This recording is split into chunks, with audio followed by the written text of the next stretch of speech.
I call the honourable member Catherine Delahunty. Tēnā koe, no reira. Tēnā koe, Mr Speaker. Tēnā koutou te whare. I'm very pleased to get up and talk about this bill. There are serious issues in it, and much of it, to use a cliche, is in the detail. The Green Party will not be supporting it, although there are parts of it, and when it's divided into different bills, that we will support. There are several quite good ideas. But unfortunately, the driving force, and more than the issues named by the Labour Party, there are some serious problems in the detail, which those of us who've lived through trying to address mining on the ground are not happy about. Fundamentally, the Crown Minerals bill is flawed in its key goals, which are to promote the government's program to facilitate and promote petroleum and minerals development above all other functions. In fact, the government has a plan via this bill and other measures to make extractive exploration, drilling and mining the rescue plan for a recession, despite the relatively low employment opportunities, high risks and costs. And goodness sake, this week has shown the risks and costs associated with this industry, which are paid for both by the environment and by communities, and those communities are people who have believed in the boom and been hurt by the bust. What is the problem with this bill? Now, there are multiple problems. The Labour Party mentioned the issues around the minister's role. That's one of the problems, and the issues around maximising economics above all else. But there is more. The bill is seen as a key element in the government's petroleum action plan. It's the first step, which is to explicitly state the position that the government is pro-development of petroleum resources. The regulatory impact statement for this bill suggests a figure for the future royalty income from yet-to-be-discovered fields based on anticipated new production coming on stream from 8 known petroleum basins. 8. And we have currently only developed one such basin, Mr Speaker.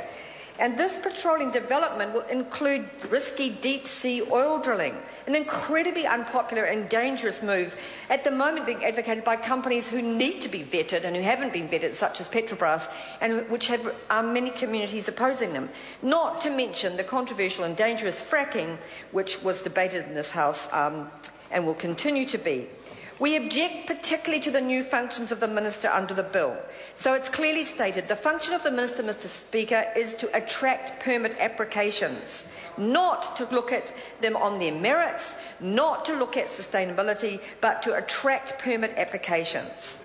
The function of the Minister fails to require him to consider the appropriateness of those applications at all, or to consider the sustainability of the resource that's being proposed for extraction.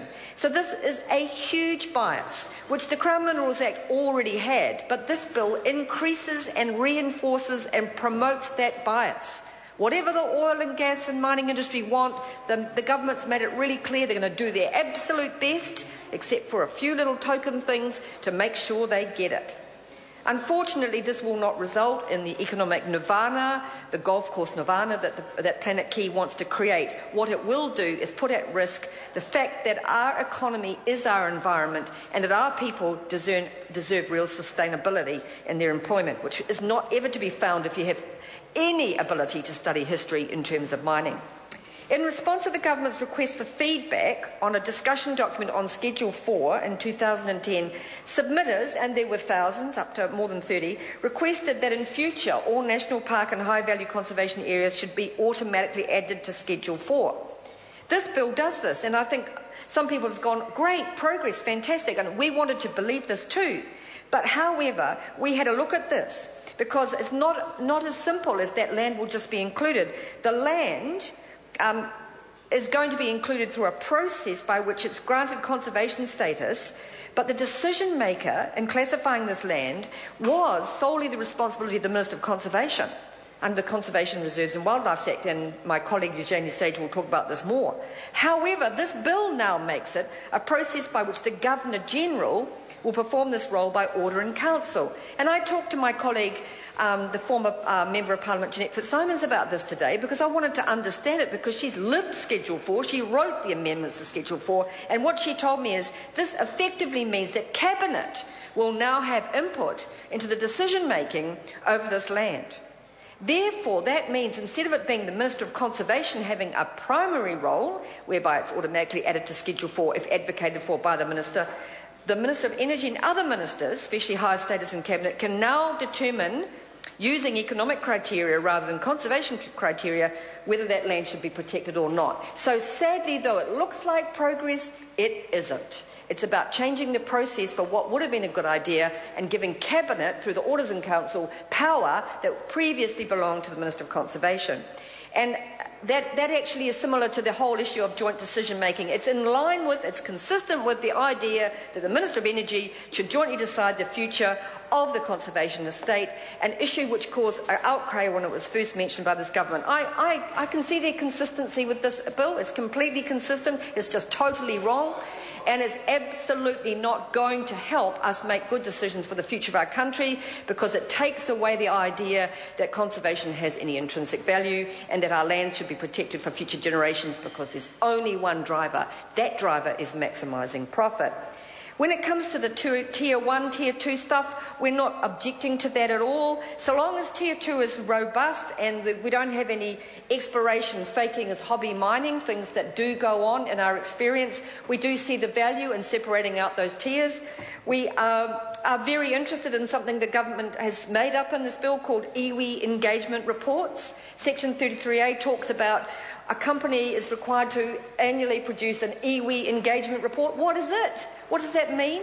What do tangata whenua now have to respond to? Is this some kind of... There is no robust treaty framework around them. It's just an engagement. You ring up someone, they're engaged. Is that an engagement report? Do you tick the box? What does it mean? We're not satisfied with that. That's not robust, and it's not as strong as the Conservation Act. So we're very concerned about what iwi engagement with absolutely no clarity and no Rust principles actually means. The former CMA talks about the Treaty of Waitangi principles, doesn't go into any detail. This is worse because it just talks about iwi engagement. Engagement is not marriage, and the treaty is supposed to be about a relationship which is actually bounding on the Crown, and this is certainly not it. We're also concerned about the durations of permits, Section 35, where they're talking about extending permits for exploration and prospecting. Might seem like a minor detail. I've lived through this personally. It's not minor. When they can prospect now from 2 years is now 4 years, and they can explore now to up to 15 years. That's not minor for communities. And remembering that communities under this bill don't have any power to participate in decision-making, it's very concerning.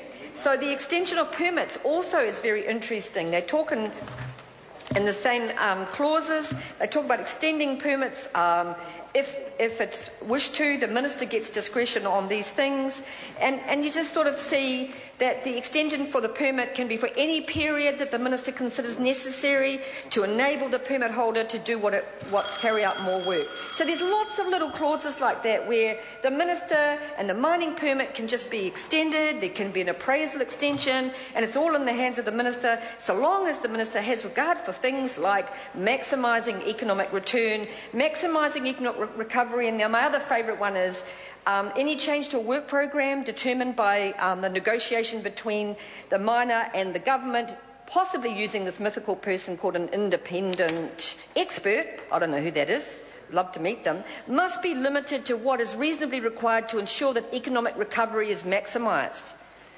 Get my drift. This is about maximising economic return, doing anything the industry wants to make sure that they can extend permits so that they can do this. So when people say there's only a couple of bad things in this bill, they haven't read it. I know they haven't. They haven't read the detail, because the detail is extremely interesting. The royalties detail.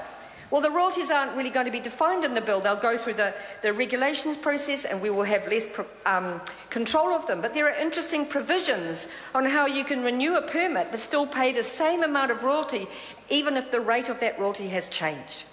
So this is, again, it's like a continuation of the ludicrous situation we saw with Newmont Gold, where they didn't have to pay any royalties because they got their licence in 1987. So again, the royalties are there to facilitate the miners. If they have a permit, they only have to go to the modern royalty rate if they change the mineral. Well, how often do the miner going after a particular mineral actually change a permit for a new mineral? It doesn't happen. So we'd just like to say that we're very concerned about Part 1B, because although we like the idea of notification, and we like the idea of moratoriums, significant mining proposals will be decided and defined by 2 ministers. This is not it, and we can't support it. I call the honourable member.